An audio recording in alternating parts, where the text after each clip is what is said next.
America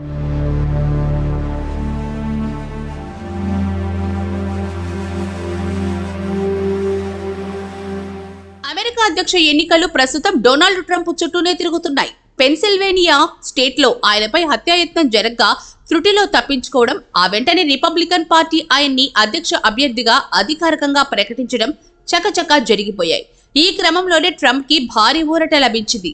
రహస్య పత్రాలకు సంబంధించి ఆయనపై నమోదైన ఓ కేసును ఫ్లోరిడా న్యాయస్థానం కొట్టేసింది. అభియోగాలు దాఖలు చేసిన ప్రత్యేక న్యాయవాదిని చట్టవిరుద్ధంగా నియమించారని ట్రంప్ తరపు న్యాయవాది చేసిన వాదనతో కోర్టు ఏకీభవించింది.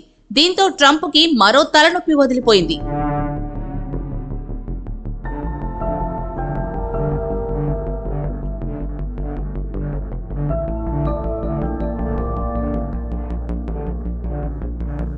నేరాభియోగాలపై విచారణల నుంచి మాజీ అధ్యక్షులకు మినహాయింపు ఉంటుందని అమెరికా అత్యున్నత న్యాయస్థానం కొద్ది రోజుల క్రితమే తీర్పిచ్చిన సంగతి తెలిసిందే.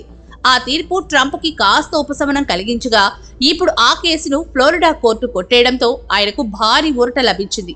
2021 జనవరిలో ఓడిపోయి అధ్యక్ష బాధ్యతల నుంచి వైదొలిగిన ట్రంప్ ఆ తర్వాత ప్రభుత్వానికి చెందిన కీలక పత్రాలను ఫ్లోరిడాలోని తన ఎస్టేట్ కు భారీగా తరలించినట్లు ఆరోపణలొచ్చాయి.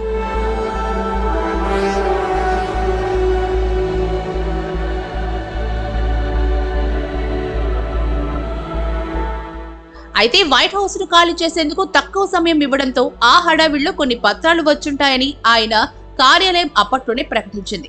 అయితే ఆ పత్రాలను తిరిగి తీసుకునేందుకు అధికారులు చేసిన ప్రయత్నాలన్నీ ట్రంప్ అడ్డుకున్నారు. దీంతో 2022 జనవరిలో FBI అధికారులు ట్రంప్ ఎస్టేట్ లో సోదాలు చేపట్టగా 15 పెట్టెల్లో 184 పత్రాలు దొరికాయి. అందులో 67 విశ్వసనీయ, 92 రహస్య, 25 అత్యంత రహస్య పత్రాలున్నట్లు అప్పట్లో వార్తలొచ్చాయి. ఆ తర్వాత ఆగస్టులోనూ FBI మరోసారి ఆ ఎస్టేట్ పై దాడి చేసి 20 పెట్టెల నిండా పత్రాలు సీజ్ చేసింది. అప్పటి నుంచి ఆ కేసు కోర్టులో నడుస్తుండగా తాజాగా ట్రంప్ కు అనుకూలంగా తీర్పు రావడంతో ఆయన వర్గం హర్షం వ్యక్తం చేస్తోంది. ఇక ట్రంప్ అమెరికా అధ్యక్షుడు కావడం ఎవరు ఆపలేరు అంటూ కామెంట్లు చేస్తున్నారు.